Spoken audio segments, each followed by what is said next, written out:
Соседот со црн мантил. Ова беше баш вчера.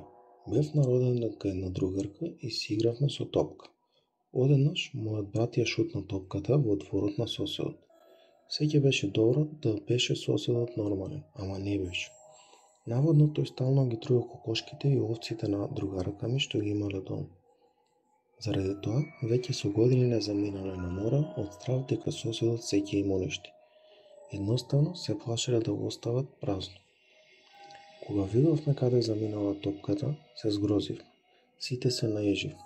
Никој од нас не сакаше да отиде по топката. Сите умиравме од страв. Но јас секогаш одев онаму каде што не ми беше место, па јас свативте. Баш јас отидов по топката.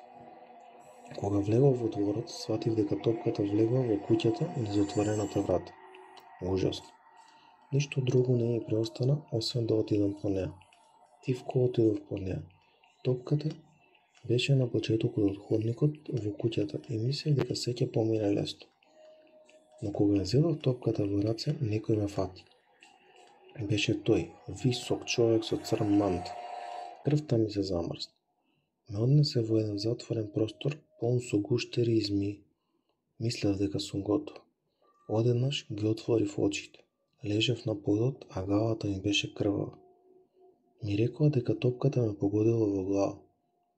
Тогаш приметив дека покрај моите родители стои соседот. Ми намигна, а кога никој до мене не можеше да го слушне, тивко ми шепна на ухо: се надевам дека повторно ќе ме посетиш.